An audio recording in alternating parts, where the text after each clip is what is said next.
Every year for the past decade, on March the 2nd, I've marked the murder in 2011 of Pakistan's Federal Minister for Minorities, Clement Shahbaz Bhatti.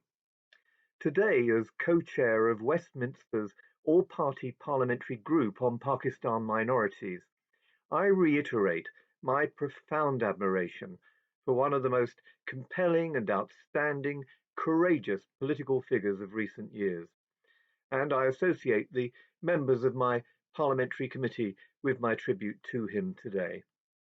Shahbaz's brutal assassination not only robbed Pakistan of a dedicated, honest, and able politician, it also threw into sharp relief the plight of Pakistan's minorities, whose fearless champion he had become. Bhatti gave his life trying to make a reality of the constitution of Pakistan's enlightened founding father, Muhammad Ali Jinnah, who insisted that minorities should be given respect and treated as equal citizens. In 1947, at the time of partition, Muhammad Ali Jinnah gave a speech to the New Delhi Press Club, setting out the basis on which the new state of Pakistan was to be founded. In it, he forcefully defended the right of minorities to be protected, to have their beliefs respected. Minorities, he said, to whichever community they may belong, will be safeguarded. Their religion, faith, or belief will be secure. There will be no interference of any kind with their freedom of worship. They will have their protection with regard to their religion, faith, their life, and their culture. They will be in all respects, the citizens of Pakistan, without any distinction of caste and creed. But as we know from the treatment of Pakistan's cruelly treated Ahmadiyya community, the Christians, the Hindus, the Sikhs, the Buddhists, and other minorities, they still do not enjoy those rights. How a country treats its minorities is a litmus test. Pakistan simply needs to re-examine its own foundation principles to see that it is failing the minorities who face discrimination and outright persecution. The white in the flag of Pakistan is there to represent the country's minorities, but as those minorities suffer, and Pakistan's law enforcement agencies and frightened leaders fail to speak out or to act justly, its flag has been dragged low, and for too many, it's become streaked in the red of blood. 10 years after his murder, no one has been brought to justice for the killing of Shahbaz Bhatti. If a country can't bring to justice the killer of a government minister, what chance do the country's persecuted, beleaguered, and fleeing minorities have? Pakistan was founded on principles of equality and justice. What has been done to its own citizens, and done with impunity, makes a mockery of those high ideals. Failure to act jeopardizes the country's future, and it undermines the prospect of a diverse and respectful society. At the time of his appointment as a minister, Shahbaz Bhatti, like the murdered governor of Punjab Salman Taseer, singled out the country's blasphemy law as a principal instrument which had been used to vexatiously prosecute and harass minorities. Bhatti said it should be reformed, and he proposed a law to ban hate speech, to change the school curriculum, and to provide representation for minorities in government and parliament, and for the many social injustices faced by minorities to be corrected.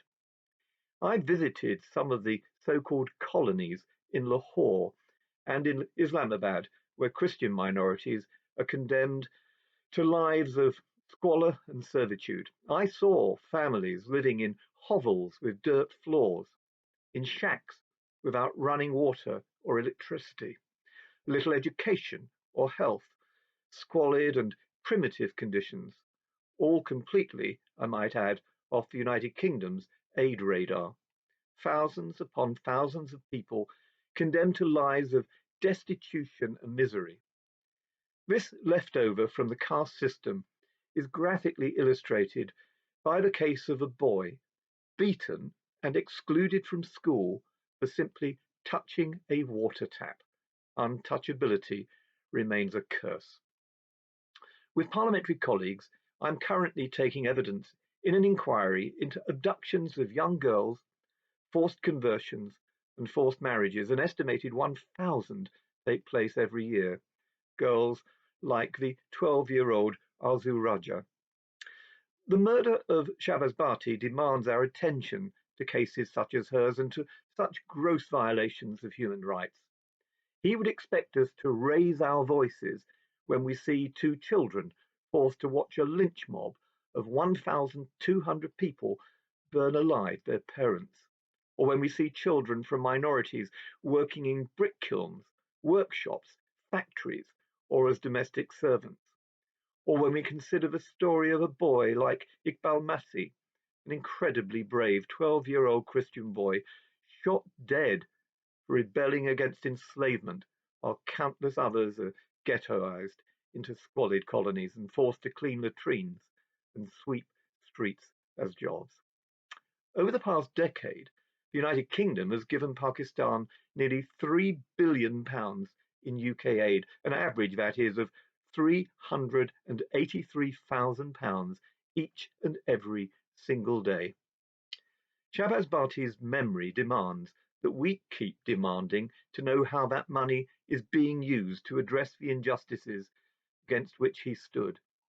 He famously said that his stand would, his words, send a message of hope for the people living a life of disappointment, disillusionment, and despair, adding that his life was dedicated to the oppressed, the downtrodden, and the marginalized, and to the struggle for human equality, social justice, religious freedom, and the empowerment of religious minority communities.